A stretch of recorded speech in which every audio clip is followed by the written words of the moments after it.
Halloween used to be my favorite holiday. It was the one time of year you could be anything you wanted to be. You could draw out your darkest desires and display them for the whole world to see. And best of all, no one would think you were odd for being the person you always wanted to be. There was no judgment for your choice of attire, and oftentimes you were commended for that choice. And at the end of the night, you received a reward for your efforts in the form of a bag full of candy. I am far too old to go door to door begging for treats, but I enjoy watching my children do the same. Weeks in advance, we let them pick their costumes, and they are far too young to delve into the ghastly and usually end up picking a character of a popular movie or TV show. I simply take my pictures and urge them to on each doorway. I always reminded them to say trick or treat before the door opens. It has been this way for a few years now, but I am starting to question the tradition, especially after visiting 113 Forest Road. This past year, we made rounds of our local neighborhood, and we made sure to only approach homes that had their porch light on, which was the unspoken rule. Our night had almost come to an end when we reached a home that had been vacant for the last 2 seasons. It was the largest within our neighborhood, towering at 2 stories, when all others only had 1 level.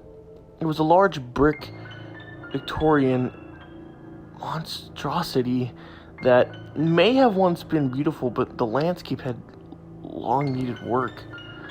It was the house most kids made stories about when they saw a dim glow of that yellow bulb, and I was unsure of letting my children approach it. My oldest begged to ring the doorbell, and my youngest simply wanted more candy. I was outnumbered and relented at their pleas. My wife sat within the idling vehicle, which I followed close behind. The 2 made their way up to the steps, and I waited at the bottom. Like always, I reminded them of what to say, and my oldest son held his brother's hand and pressed the lighten button, ringing much like a church bells, echoed from within the house for a moment, before returning to silence. After a few seconds, they turned to me with questioning looks. I noticed a moving truck parked outside the home earlier in the month, and knew someone must have lived there, but I had not seen them. There was no car in the driveway, and I did not see any lights on the inside. I started to think they were simply gone and left their light on in case it got too dark by the time they returned. I waited until my children to come back to the car and told them we would head home. The look of disappointment on their faces told me that they were not ready to end the night just yet. Their faces lit up as the door creaked to life, and a voice beckoned them to wait. "Trick or treat," they both screamed with excitement. A feeling rolled in me like thunder, and a signal of danger rang in my head. Something was not right. If they were home all this time, where was the car I had seen sitting on the driveway the last few weeks? I instinctively advanced on my 2 children, taking the steps in leaps. A feeling inside told me they should not go toward that voice, and I called for them to stop as they turned toward the door. I choose both. The voice seemed strained, like that of a lifetime smoker. 2 ragged hands shot from the parted pathway and drew both my little boys inside. Their screams echoed in my head. My adrenaline shot me forward, but my body slammed against the closing door. I pounded repeatedly, screaming obscenities in every nature. My body shook violently as my world became a spiral of despair. The whole scene drew the attention of my wife, and soon she was right behind me. In an effort to find the entry, I took a step back and lifted my right foot and dropped it full force into the hardwood. The door frame shattered, allowing the barrier to fly freely into the darkness. I cried out in terror for my little boys as I rushed through each room.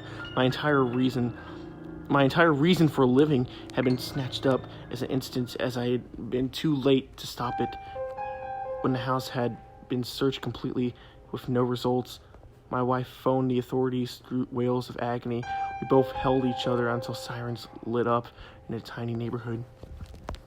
It has soon been a year now, and we still have no answers to what happened to our children. My wife distanced herself from me.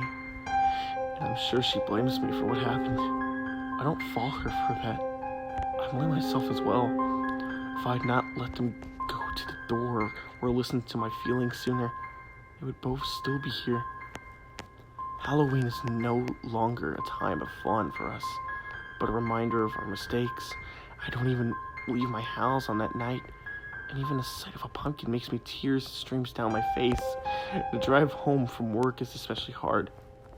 Witnessing the houses I decorated for the occasion, I'm almost in a panic before I close myself within the safety of my home. Please, if you're listening to my story, don't let your kids visit 113 Forest Road on Halloween night.